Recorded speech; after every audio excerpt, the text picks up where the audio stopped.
Merci Joël et bonjour à toutes et tous et bonjour à ceux qui nous suivent sur Zoom. Voilà, donc le département m'a confié la mission dans le cadre du projet Interreg de travailler sur l'histoire du vignoble de la Côte d'Arve,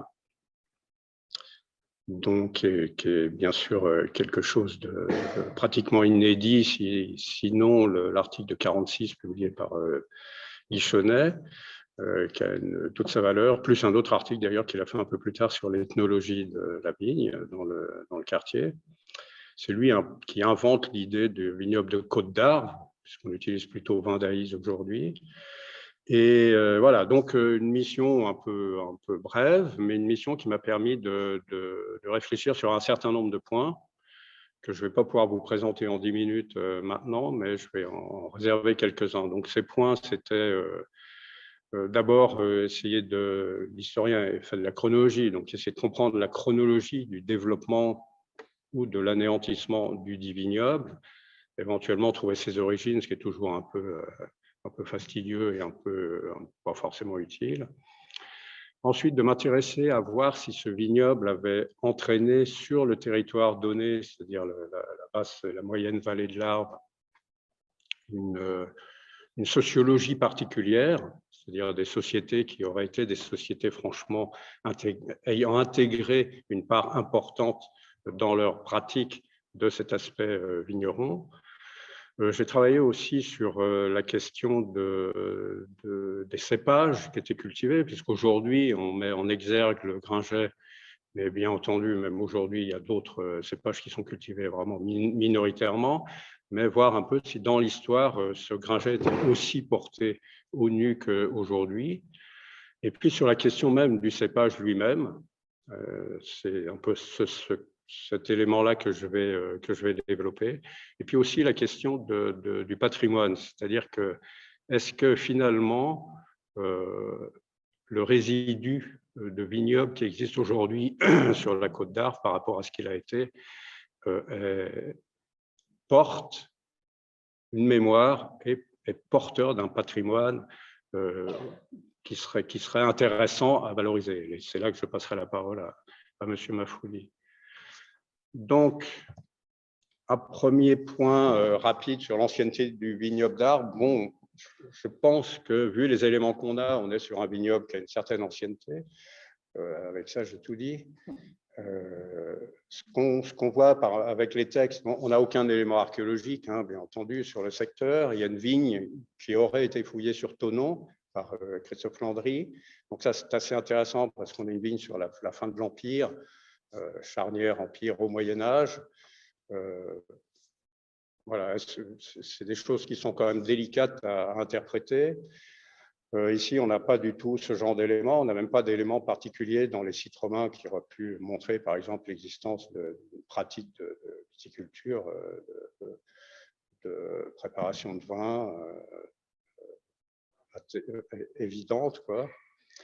Et puis, par contre, on commence à avoir des textes à partir du XIe siècle, notamment en liaison avec les donations aux congrégations religieuses qui s'installent sur le secteur, notamment Payonnet, qui reçoit des vignes, Contamine, qui reçoit des vignes, et puis ensuite les ordres du XIIIe siècle, XIIe, XIIIe siècle, qui vont s'installer dans les montagnes et qui auront leurs vignobles. Mais à chaque fois, ce qui est très intéressant, c'est qu'on donne des vignes. Ce ne sont pas des gens à qui on donne des terrains qui ensuite vont planter en vigne. On est déjà donc au XIe siècle dans un territoire en partie viticole, ce qui n'est pas du tout absurde et ce qui est assez classique finalement.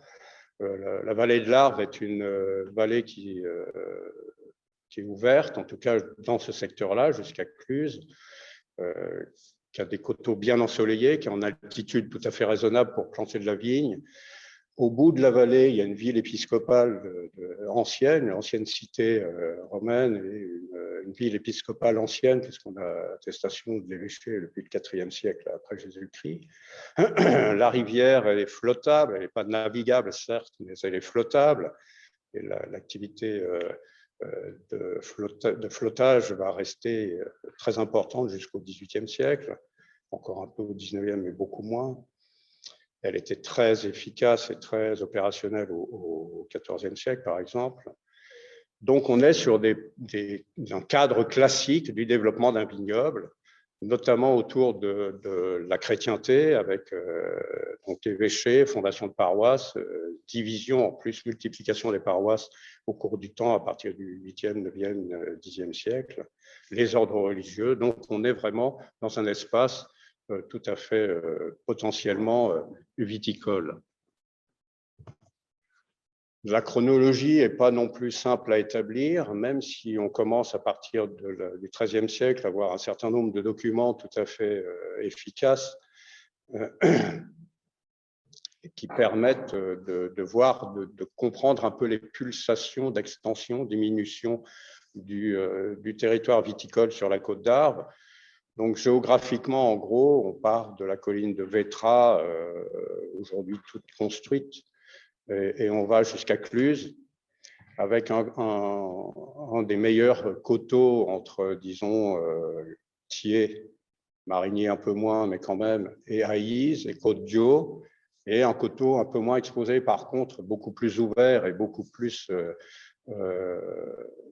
voilà, avec du soleil à disposition, même si son orientation est plutôt sud-ouest, qui est de Contamine jusqu'à Vétra, en associant bien entendu le secteur de Bonne-sur-Ménoge, où il va y avoir un très très gros vignoble, et Fillinges, donc sur les coteaux des rivières respectives, qui sont affluents de l'Arve. Les pulsations, en gros, on va voir une extension progressive, sans qu'on sache de partir de quelle surface ça commence dans les temps anciens. Oui, encore une chose, c'est qu'on a probablement un déplacement, c'est assez classique aussi dans les histoires de vignobles, notamment tous ceux qui ont travaillé sur les côtes de Bourgogne, les côtes de Beaune, etc. Les vignes qui ont été fouillées, qui sont attestées antiques, sont des vignes qui sont cultivées en pied de versant, c'est-à-dire sur les terrasses qui sont planes, presque planes, et c'est seulement à partir de l'époque mérovingienne, timidement, carolingienne, beaucoup plus fortement, qu'on monte sur les coteaux et qu'on invente en fait le vignoble de coteaux. Donc on peut être aussi ici dans cette dynamique-là, notamment je pense à Thiers, une petite agglomération antique extrêmement mal connue, mais quand même avec quelques éléments bien datés. Et derrière, cette espèce de grand plan qui a été constitué par les alluvions de l'Arve et du Gifre, et qui formait un territoire tout à fait adapté à la culture de la vigne à l'époque antique.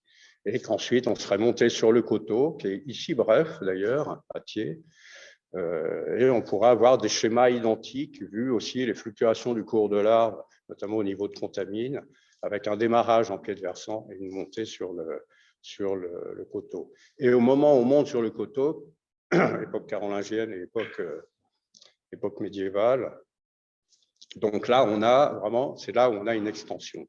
Et quand on a les premiers documents au XIVe siècle, début du XIVe siècle pour Faucigny-pour-Beaune, là, on a des productions extrêmement importantes, des productions extrêmement importantes et exportées. C'est un peu plus tard qu'on le sait pour Bonneville et pour Cluses, mais on est déjà sur un vignoble avec une très grande extension et qu'on peut considérer ça comme un vignoble, c'est-à-dire quelque chose qui produit du vin pour produire du vin, pas seulement une annexe des domaines des polyculteurs-éleveurs qui étaient tous les paysans à l'époque. Donc ça pose la question, après encore aussi pour conclure rapidement sur cette chronologie, on a une déperdition à partir du XVIIe siècle, début XVIIIe siècle, et puis une remontée en puissance à la fin du XVIIIe et surtout au XIXe siècle, où là on va retomber dans une économie viticole extrêmement importante. Alors la société vigneronne, je ne vais pas aborder la question parce que je n'ai pas beaucoup le temps, mais on a eu une société vigneronne, mais qui, au moment où on aurait pu la capter ethnographiquement parlant, était déjà totalement ou pratiquement totalement disparue.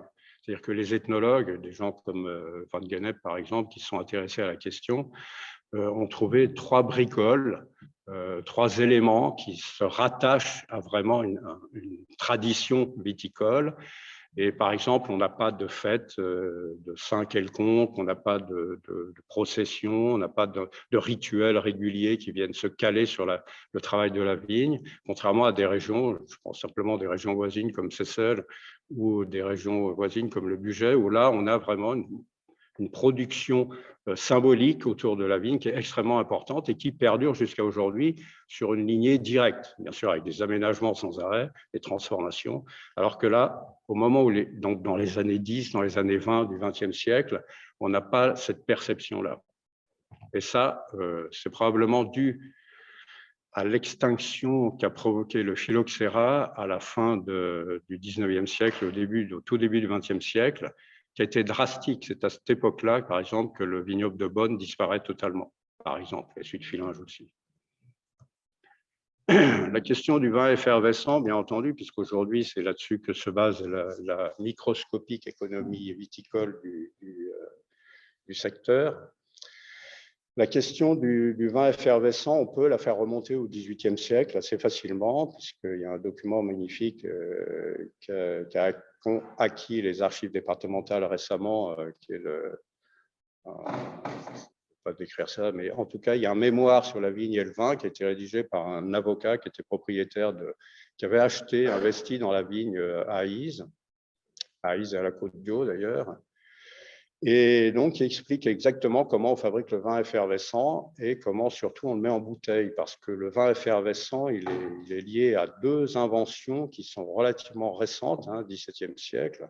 C'est la bouteille de verre qui est capable de supporter la pression des gaz, et notamment l'aménagement du goulot qui nécessite une certaine forme pour armer le bouchon. Et la deuxième chose, c'est l'invention du bouchon en liège, surtout son développement économique et sa diffusion à travers toute l'Europe à partir du Portugal essentiellement, qui vont se faire tout ça au XVIIe siècle. C'est pour ça qu'on voit apparaître à cette époque-là les blanquettes de Limoux, les clairettes de Die et même les champagnes, c'était des vins naturellement effervescents, mais qu'on ne pouvait pas conserver très longtemps à cause de ces difficultés techniques de contenant. Et donc là, par exemple, dans ce document de 1766, c'est bien expliqué quel est le système, quel type de bouteille il faut et quel est le système de fermeture qui est utile. Mais surtout, ce n'est pas forcément un vin qui est extrêmement répandu. On le trouve là, vous avez la citation là, de Jean et René Nicolas qu'ils ont relevé, qui est pas, je n'ai pas pu la retrouver en original et là, elle est interprétée. Donc voilà. Est-ce qu'on est vraiment sur du vin d'Aïs à suivre? Et donc aujourd'hui, ce vin effervescent est produit en pur grain-jet. Donc je me suis posé la question aussi du cépage. Et là, si j'ai encore le temps, j'ai trouvé donc, dans ce document de 1766, plus un autre document qui a aussi été acquis récemment par les archives départementales de Haute-Savoie, la gestion d'un domaine qui a été récupéré sur les saisies révolutionnaires en 1793 et qui a été mis en régie d'abord publique, ce qui a été un désastre pour la culture de la vigne, mais ensuite qui a été acheté par un particulier dont je n'ai toujours pas trouvé l'identité et qui se développait à la fois sur le coteau de Contamine et sur le coteau de Beaune, et où là, on a un bilan annuel de chaque vendange, et des quantités et aussi de l'aspect un peu général de l'année de la vigne, c'est-à-dire le climat, les conditions de germination, les conditions de construction de la grappe, les maladies qui apparaissent à certaines saisons, etc. Plus, bien sûr, toute la météo qui va avec. Et donc, pourquoi beaucoup de rouge, pourquoi beaucoup de blanc, pourquoi peu de blanc, beaucoup de rouge, etc. Avec les quantités et aussi les productions annexes. Ce qui est très intéressant, notamment, c'est les pêchers, qui étaient très importants dans les vignes et qui produisaient de l'alcool, qui était une part du revenu à la fois du vigneron qui gérait le domaine et du propriétaire du domaine. Et donc, on a une certaine liste de cépages qui étaient cultivés à la fois sur Contamine, sur Beaune, sur Aïs, sur Côte-d'Ieu, Il y en a, honnêtement, personne n'a pu me dire, et je n'ai pas pu trouver de quoi il s'agit, même en rouge ou en blanc. Le barzin, par exemple, qui est peut-être une roussette, puisqu'on appelle dans le Jura la bargine, c'est une sorte de roussette, hein, on dirait roussette ici. Le belay, le bon blanc, le bouton blanc, le gouet verdet, le gringet, le gros blanc, le gros noir ou le noir de fumée, la malvoisie, le muscat, la prunette, la rouge douce de Montmélian, la roussette, bien sûr, et différents types de roussettes, le salvagnin blanc, le sarvagnin rouge, le savoyen. Voilà, par exemple, en rassemblant tous les types de cépages qu'on pourrait cultiver sur ce secteur-là. Et effectivement, parmi les prix qui sont acquis par certains vignerons d'Aïs dans les concours nationaux ou régionaux d'ailleurs, à la fin du 19e siècle, on a pas mal de rouges, en fait. Donc, c'est assez intéressant de voir que le Gringet, c'est un peu un montage récent, même si le Gringet est cité dès 1766, mais il est cité dans la grande ligne. Et donc, pour finir sur ce que je vais vous présenter, j'ai travaillé sur l'appellation Gringet, parce qu'il y a donc, je pense que parmi vous, il y a des gens qui connaissent Henri Galinier, un des fondateurs de l'archéologie urbaine, organisateur notamment dans les années 80 du premier congrès d'archéologie urbaine à Tours. Maintenant qu'il est à la retraite, qu'il habite dans la région de Tours, il s'est intéressé aux vins de cette région-là, qui sont tout à fait intéressants.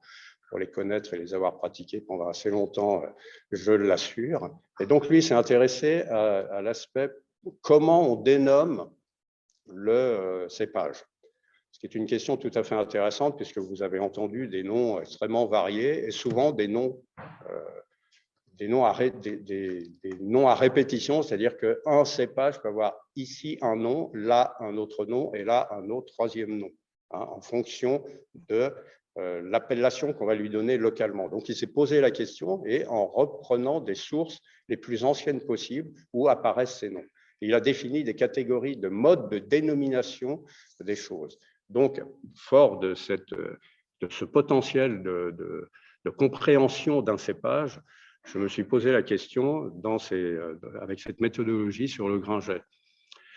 Donc, le Gringet, 1766, appelé tel quel, les travaux récents, très récents des généticiens ont montré qu'il s'agissait d'un plant unique au monde, c'est-à-dire qu'il a sa propre marque génétique et que du coup, les producteurs locaux se vantent d'avoir un cépage local et qui est unique au monde, ça c'est vrai. Local, c'est là où je me suis posé la question, parce que toute la légende autour du Gringet, c'est qu'il a été apporté. Et ça n'empêche pas d'avoir une signature génétique particulière pour circuler dans le monde. Peut-être que cette signature a disparu de là où elle a été arrachée pour être amenée sur les coteaux d'arbres, tout simplement parce que là, il a été travaillé, voire greffé, voire, etc., amélioré dans le secteur d'origine. Peut-être, c'est aussi peut-être un cépage local. Et donc, dans ces légendes, c'est des légendes qui se rapportent à peu près tout à la même période de l'histoire, c'est-à-dire le XVIe siècle.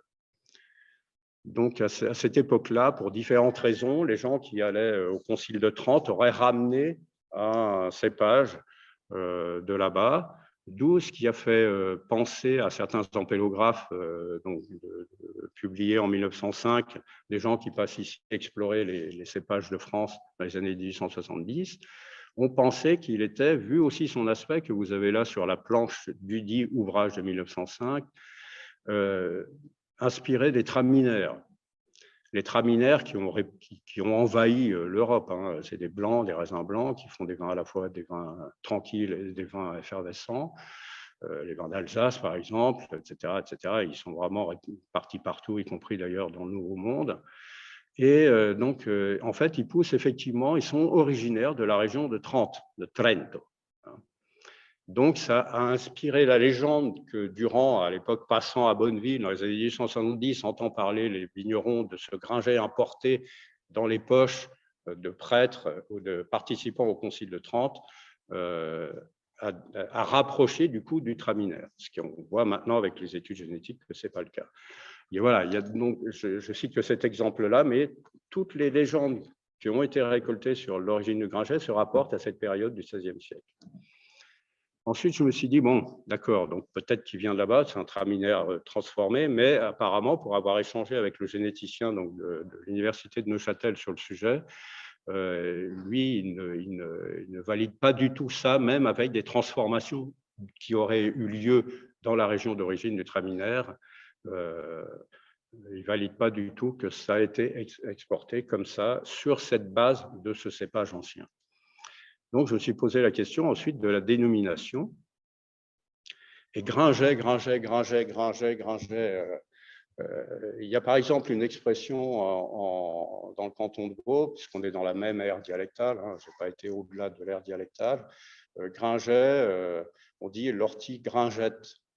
L'ortie gringette, on l'a rapporté, ça a été transcrit en français en ortie de grange. L'ortie de grange, je ne sais pas si les granges produisent une forme d'ortie spécifique, mais en tout cas, l'ortie gringette, il y a un linguiste qui a travaillé sur le vocabulaire et il s'est dit Gringet, gringette, c'est graecus, comme dans grégeois, le feu grégeois qui brûle, qui pique, et d'origine grecque. Donc là, je me dis, ça y est, on retrouve encore cette fois une origine lointaine de ce cépage, comme beaucoup de cépages sont arrivés, notamment au XVIe siècle, mais notamment dans les périodes même antérieures, dans les poches des gens qui revenaient des territoires de croisade. Ça, c'est très avéré, par exemple, pour des cépages de la région de Bordeaux et du centre de la France, d'ailleurs, aussi. Donc ça, c'était, voilà, Graecus qui pique, mais bon. Par contre, Gringet, il y a un mot du vieillot allemand, Kresan, qu'on trouve dans les textes du XVe siècle, dans l'ère germanique, qui a donné pas mal de vocabulaire en français, crissé par exemple, et aussi dans les dialectes, et notamment dans les dialectes régionaux, locaux, savoyards, Moselle, des coins comme ça, c'est le bruit de la crécelle. Et c'est aussi le grincement de dents. Donc vous voyez où je veux en venir. Voilà, le goût. Alors, quand on prend les règles de dénomination des cépages, souvent, la dénomination caractérise le vin que produit le raisin. Et du coup, ce raisin-là produirait-il à l'époque un vin acide, un vin dont on connaît la réputation du vin d'Aïs jusqu'à ces temps derniers. Hein, monsieur Armani, qui avait travaillé sur la sociologie du vignoble ici, a bien relevé toutes les blagues qu'on a fait autour du vin d'Aïs pendant très très longtemps. Et voilà, on pourrait avoir, on pourrait avoir un raisin parmi d'autres qui servait à faire des vins, merci Joël, de qualité, mais qui était lui-même producteur d'un vin pas forcément terrible. Et j'arrêterai là-dessus.